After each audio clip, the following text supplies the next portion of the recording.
Okay, good afternoon. Post-lunch session is always a hard one to do, but I'm excited to do this because actually, when I got the email of the folks who will be on the session, it was easy for me because I personally know each of these founders. I've had lots of interactions with them. There's lots of value each of them can add. Also, the interesting part is all of them come from different spaces, from health and wellness to food to eyewear and luggage retail, and each of them come with sort of diverse experiences. I think the topic that we are here to discuss is a pretty relevant one in today's context. And I'll sort of set the context for the conversation and then maybe deep dive with each of the speakers on what we're talking about, right? So, look, I started a company in 2016. I tried offline. I failed miserably. That's not because offline was bad, it's because I was bad at doing offline.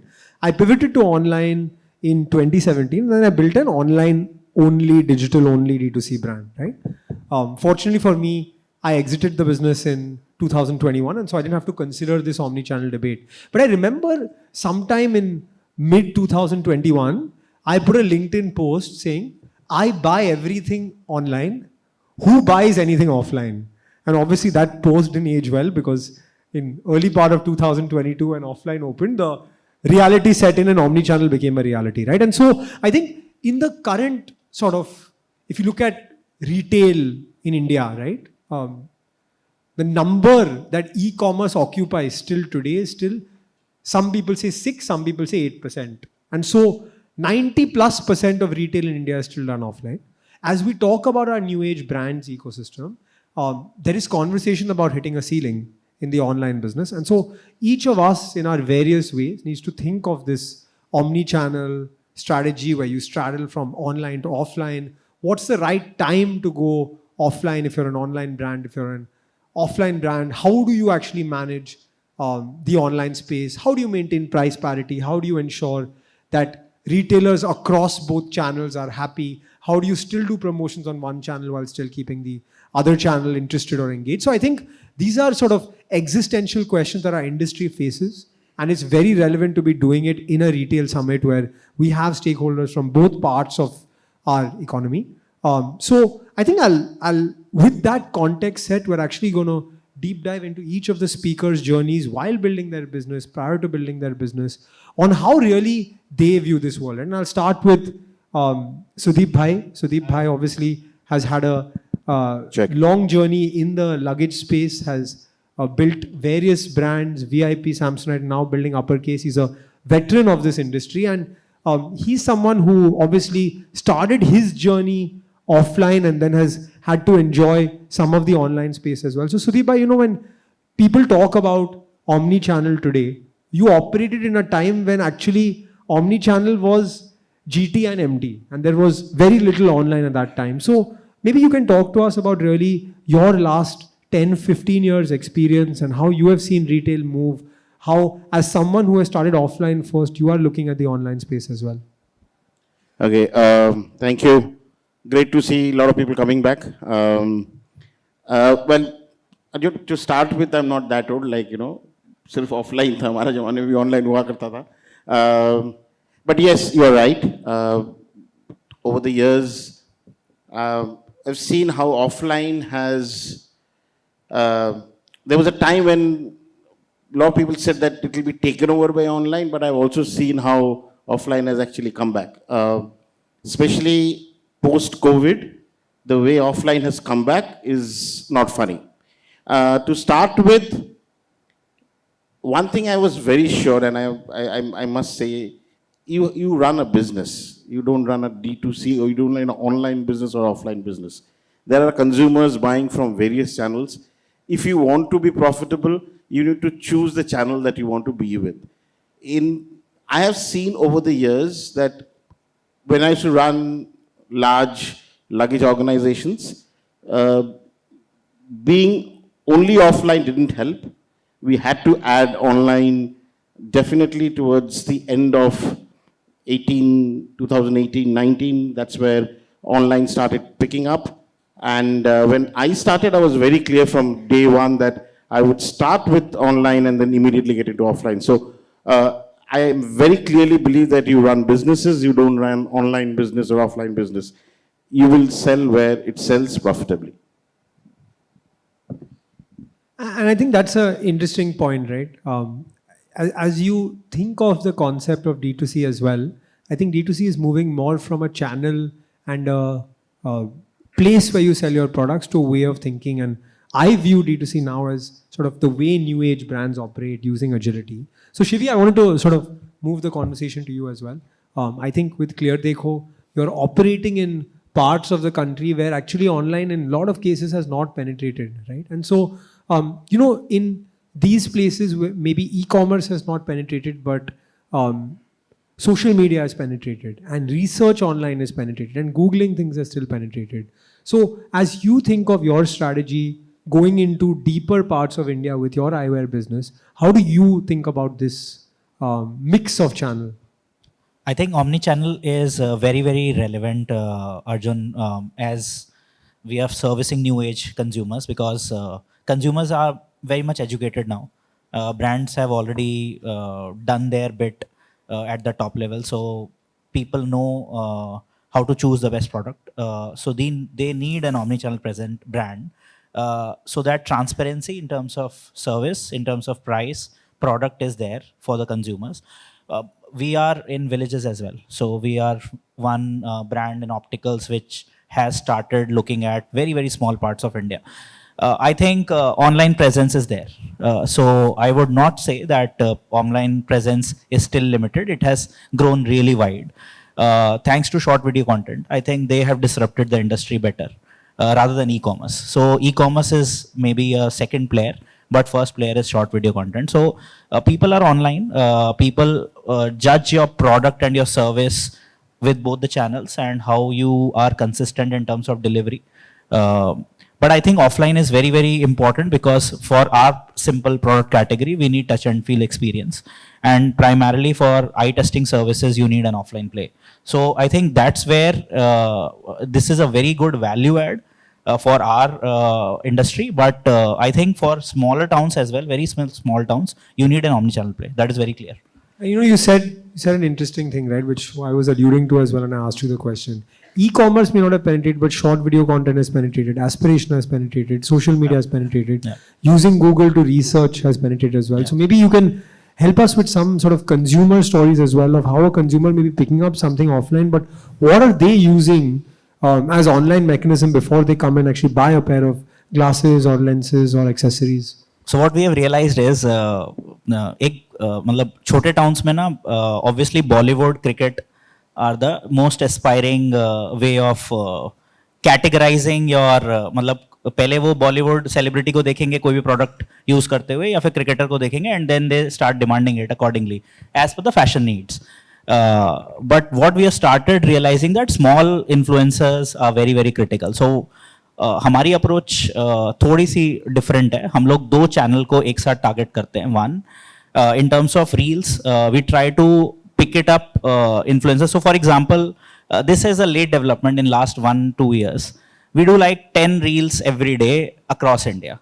So UP के एक छोटे से district में reel बन रही होगी आज, और एक पंजाब में बन रही होगी, हरियाणा में बन रही होगी, सारी अपने अपने लोकल ऑडियंस को शेयर की जा रही है. और वहाँ पे हम लोगों का स्टोर्स हैं. That is where we are trying to get the footfalls driven through those.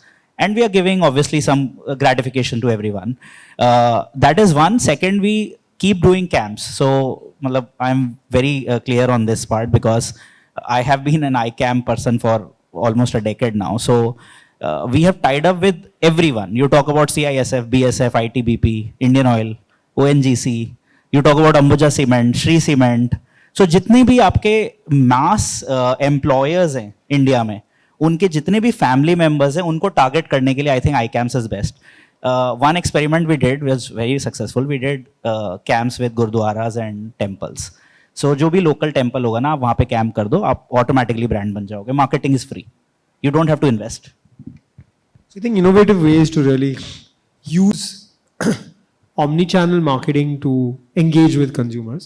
Chirag bhai, I wanted to sort of move the conversation to you. So Chirag bhai obviously runs Urban Platter, which is a staple in our home. He has given access to high quality ingredients and sort of food products which didn't exist at a democratized price and one-stop shop.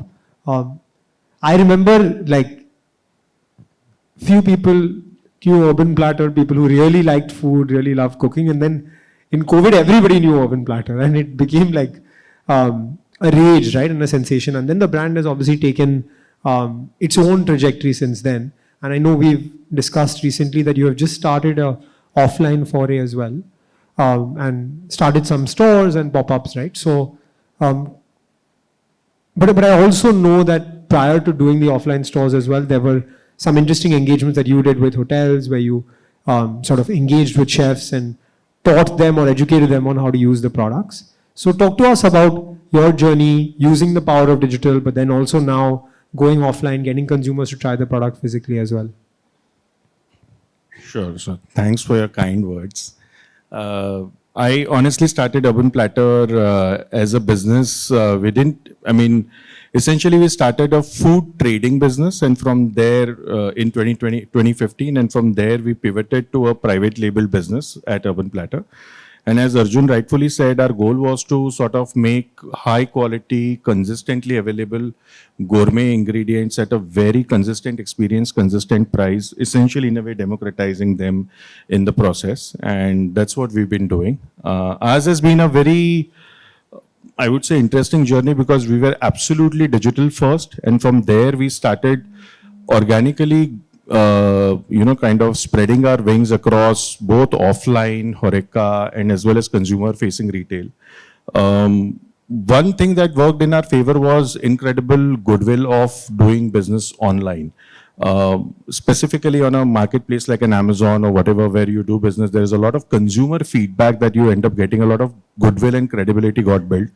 So we used to have retailers calling us and telling us that, this is a product that a consumer is walking into my store and ye mere ko bhi bechne ka hai, to, would you align that with us and all that. So that was our omni-channel journey. It was a very retailer-driven journey because the consumer voice is something which becomes often very hard for anyone to ignore. So if you built a product that consumers love online, it's irrespective of wherever the consumer is, they are going to walk to stores, they are going to ask the retailers, and the sort of momentum continues across channels. And I rightfully agree with sir also that, end of the day, business is a business.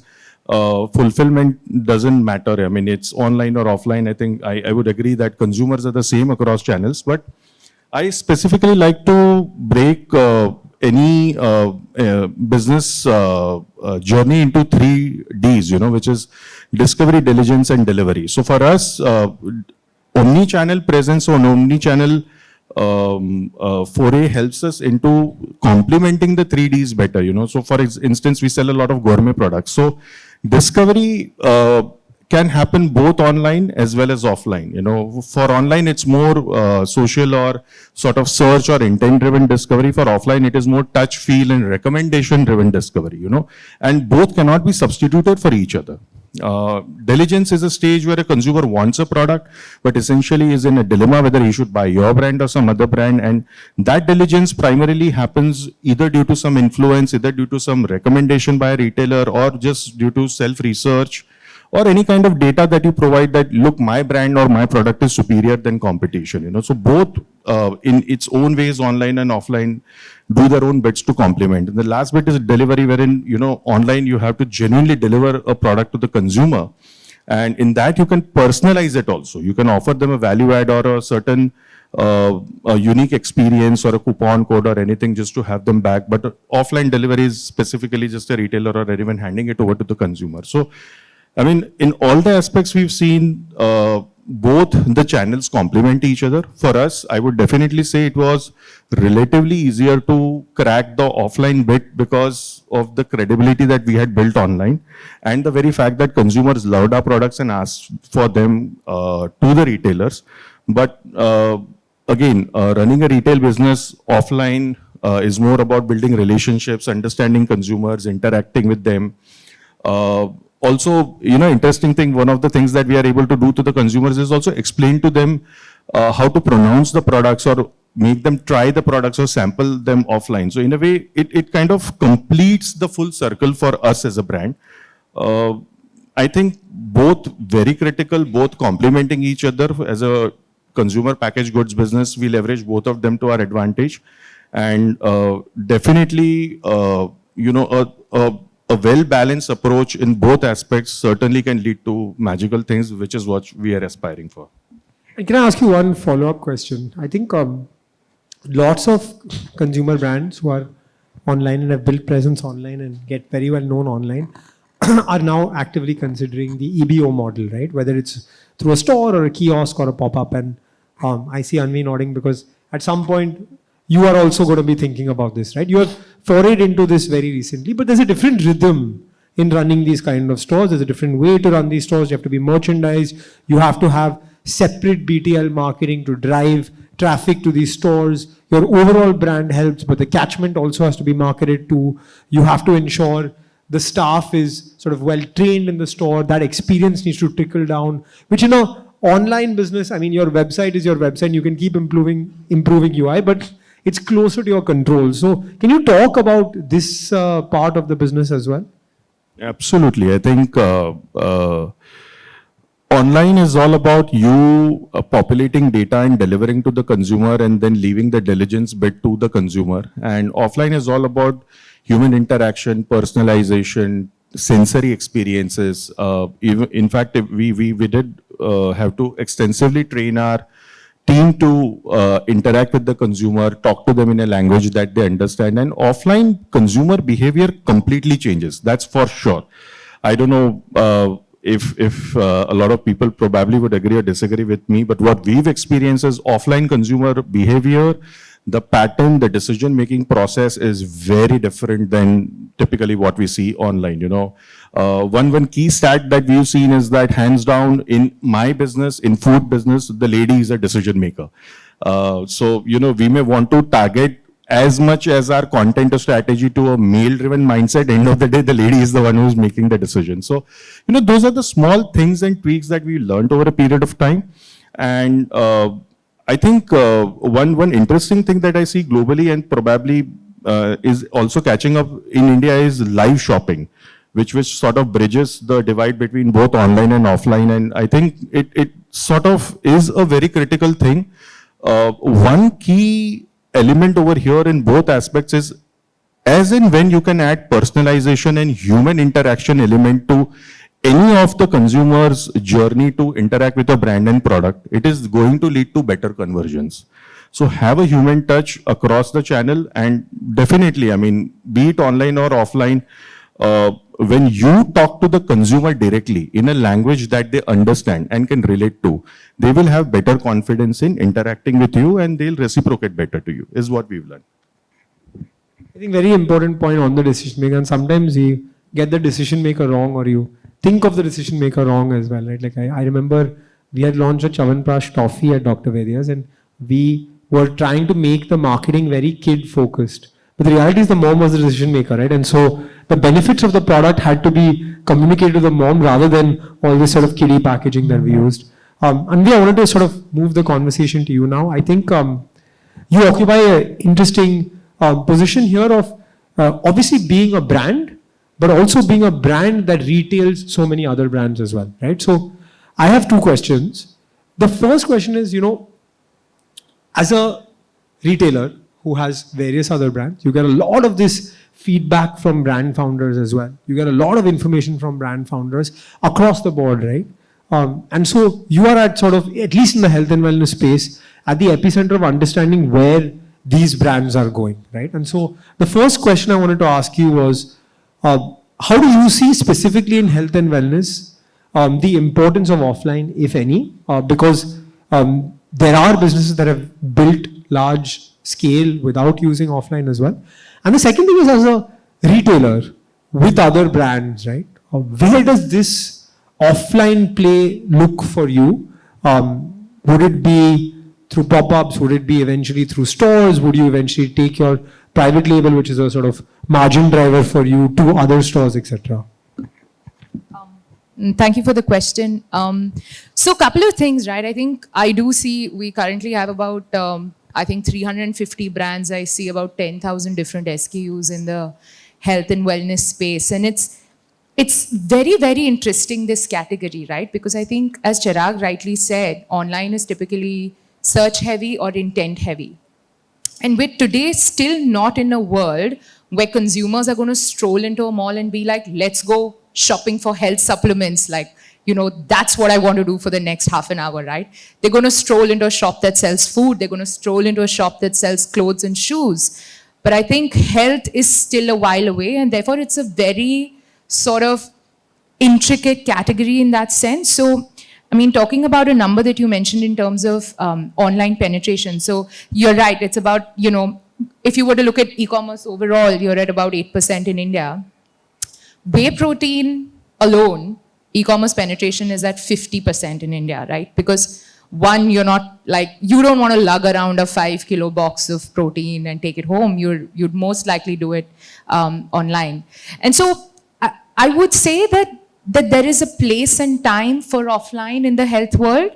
And I would sort of break it down by category. So I think proteins probably will never go offline in the biggest way. I think it will probably just be used as an experience, sort of experiential retail, where you can come in, try products, try smoothies, and then you'd have to deliver it home.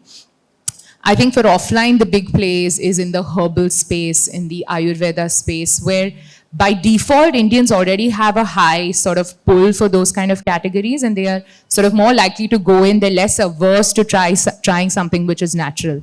So, depending on where the brand is in their journey, both in terms of turnover, in terms of selection, and in terms of the consumer persona they're talking to, I think offline has a time and a space for it. So I wouldn't be able to give a blanket answer saying health brands should go offline. And the second question was offline for us and sort of, what's the plan? Look, while India is 8% online, the very interesting fact is that actually digitally influenced purchase is at about 30% in our country. So it isn't enough to say that, let's go offline, we'll, get our EBOs and get like our store set up and that's enough. I think the real magic will lie in when we can seamlessly transition online to offline, because consumers are no more shopping in isolation on channels. And I think in the omnichannel game, we are so far behind in allowing for this seamless transition. Can I walk into a store, ensure that I'm getting price parity across the country, getting price parity on the online channel, and also ensure that I have my favorite flavor in stock that can get delivered to me in the next 12 hours. The day I can promise that kind of an experience to consumers, I think we'll be ready to go offline. So we're obviously working very hard towards it, but I think it's little more than a couple of months away. I think very interesting point on digitally influenced decision, right? As much as I say I'm an online shopper, I remember when we moved into our new home and we had to buy a bunch of appliances, like we had to buy TV and mixer and vacuum cleaner and microwave and all of these new things. We eventually went to an offline store. But when we went to the offline store, we liked some products, but we checked the price online to see that at least we're in the same realm, maybe plus minus 5% to really do that. And so I think that's a very important thing, that even though online penetration may be 8% or 6% or whatever you say, I think two things Anvi said which are real takeaways from me. One is that digitally influenced purchase or using online as a research mechanism. And two, you have to think deeply about your category and your product, because whey protein, she's very right. Large share of whey protein is bought online because of that specific insight. Products that are standardized, products that don't need sort of so much touch and feel, and that you're buying for a long period of time. Like for example, you may spend a lot of time to sort of choose your pair of glasses or get your pair of glasses or get your eyes tested. But the lenses that you're buying on a consistent basis, you may actually be okay to subscribe to an online mechanism, right? So I think very interesting insights from each of our panelists on their specific experiences going omnichannel. I'm going to make the questions a little bit more general now, and I'm going to open it up to each one of you to sort of answer this question based on your experience, your insights, your brand as well. I've heard that, like, from my conversations with various founders,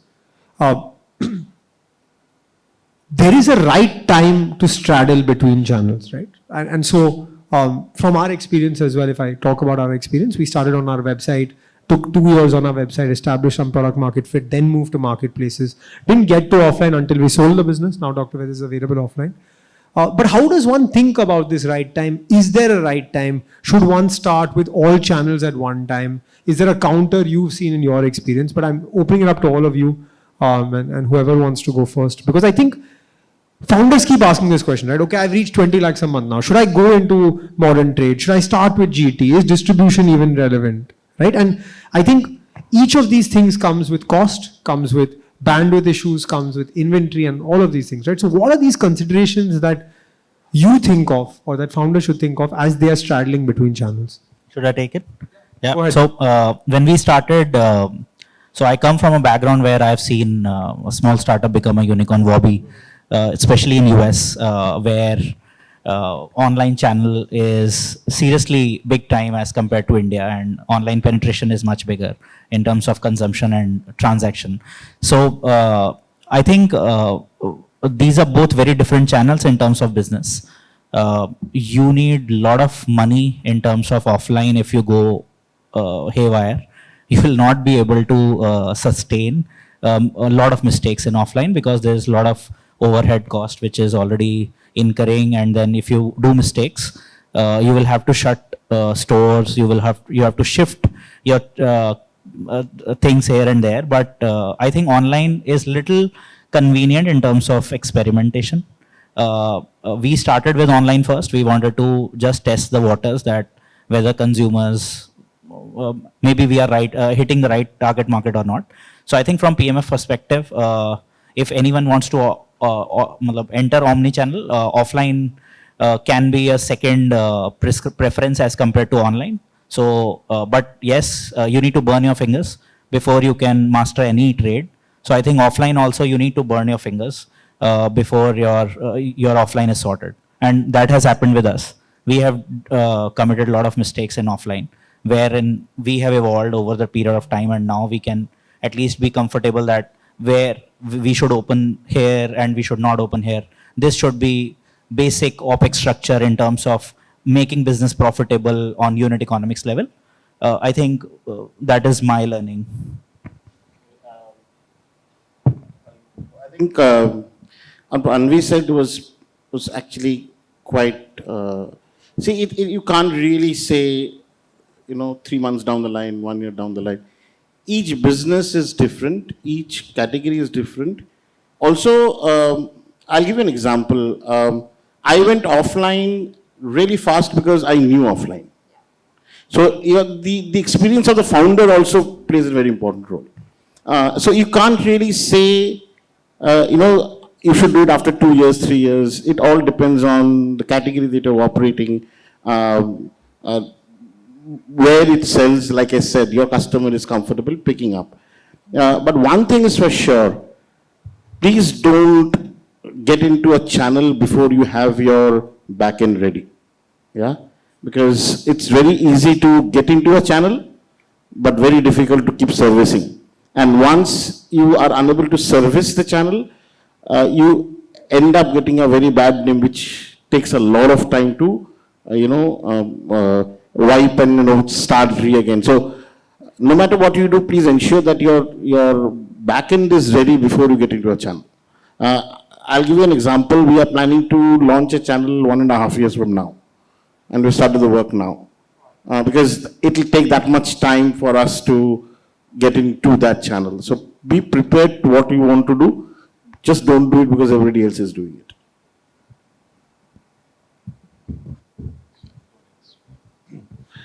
I'll speak on a perspective of a food founder. So I do not even today understand offline trade quite well. Okay, so my comfort zone was e-commerce, and we started e-com, and we kept building on that, and we were very comfortable with that for 2 reasons. And much later on in my journey of business, I realized why it worked for us.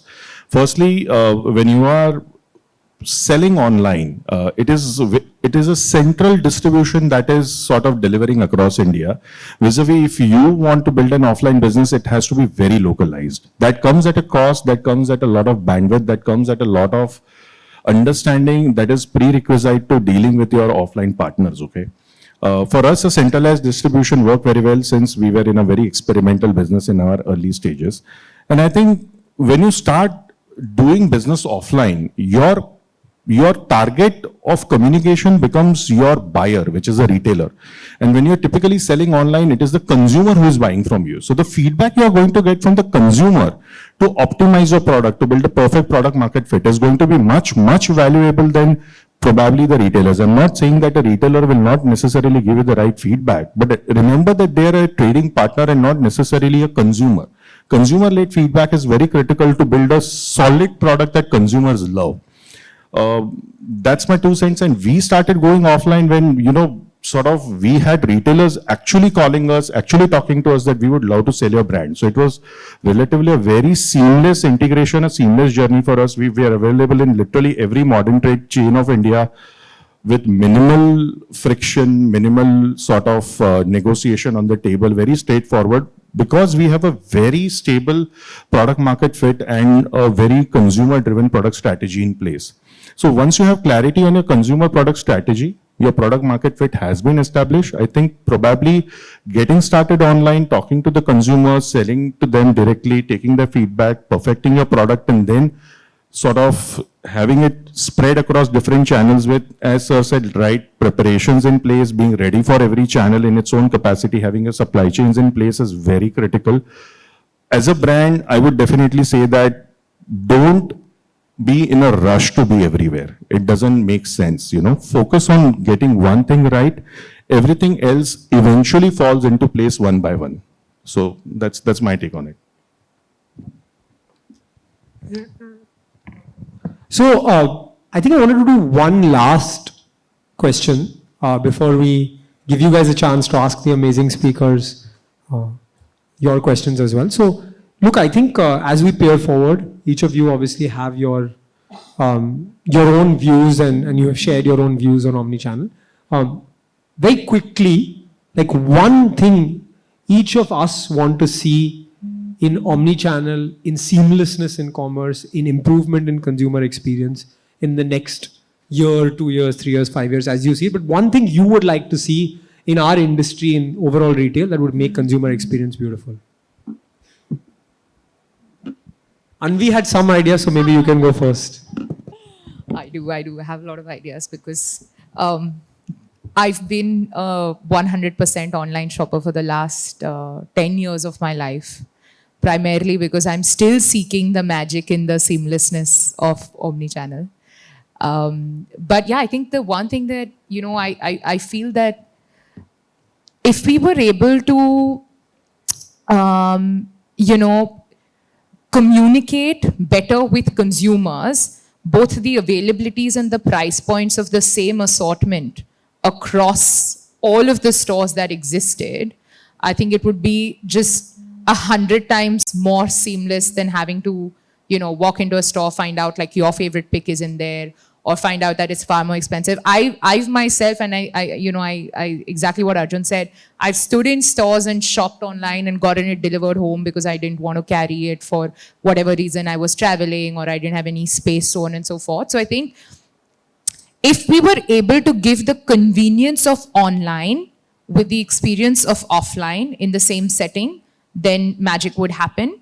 And I think there is multiple levers for that. One is got to be exceptional supply chain to manage those many outlets and ensure that assortment is legit across all of those. I think the second is a spectacular tech stack that enables you to drive both price point as well as customer reviews and feedback, right? Like in the offline world, you don't actually get to see that. But how many of you buy a new brand without checking online what the reviews for that brand are? So how can I transition that into an offline experience? And I think the third, the ability to handle both returns and payment collections. I think if you have those sort of core levers in place, we can move one step closer, for magic, I hope. I think I agree to pretty much what she said. I would probably say from a consumer point of view, from my own journey of being a consumer, two things. One is, I would say the same level of compliance, scrutiny, and liability ownership when had online and offline would genuinely give a lot of leverage to the consumer. Today, as a business person who does business both online and offline, we feel that, you know, we bear absolutely high amount of scrutiny because of our online presence and visibility. Vis-a-vis, a lot of offline players have it relatively very easy. I could be subjective and wrong here. So ease of business, doing business and compliance at parity playing field online and offline would genuinely make it much better as a consumer experience journey. And also, you know, this is probably just a temporary phenomenon that I see, that a lot of conflict between online and offline happening because of pricing differences or liability differences, wherein, you know, often you walk to a retailer and tell them that, look, this thing is available online cheaper. They end up telling you maybe it is a near shelf life product or a defective product or a secondary channel product. You know, this kind of conflict creates a lot of chaos in the minds of the consumer.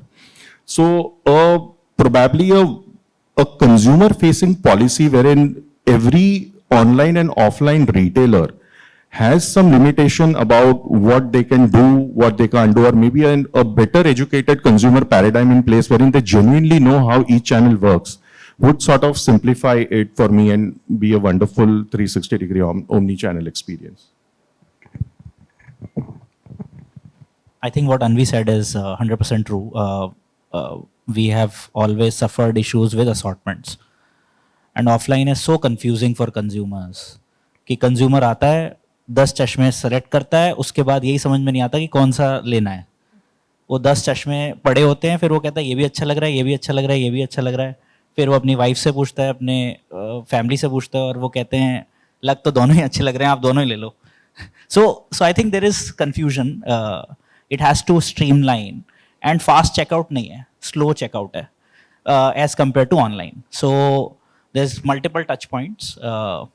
Maybe it depends on the store technology as well, how improved it is, and rest it depends on the business categories as well individually.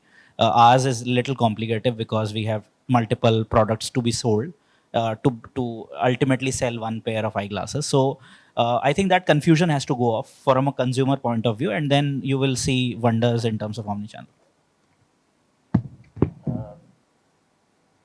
For me, I think you asked an ideal situation. I'm going to tell something which I know will never happen. Is price parity. I just hope the Amazons and the Flipkarts of the world stop burning money. Makes life very difficult for all of us. Managing customers, managing retailers, managing a whole lot of other people. I think if we can get the convenience of, you know, online and the trust of offline together, I think that will be a very, very great case to have, and also the price parity. So I guess that's the way. Yeah, on that note, I think price parity is an important topic that all of us straddle with as we do our business and sort of get pushback from various retailers across channels when price is different. I think it's been an awesome session. I've learned a lot. Lot of takeaways on how to manage, how to look at it, what's the right time to get in, how to think about channels differently while still keeping the brand sort of paramount. And I think it's a reality that we all have to think about today. As consumers straddle between channels, as consumers have the democratization or the availability to straddle between channels, I think as brand owners, as founders, as investors, we all have to think about how we will behave in this sort of new normal. I'd like to open up for a question or two. I know we're running out of time, but if anyone has any questions, else we can wrap the session. Are there any questions in the audience? Okay. I don't see any. So big round of applause to our speakers. Lots of learnings, lots of insights. Thank you so much, RAI, for hosting us at the D2C Summit.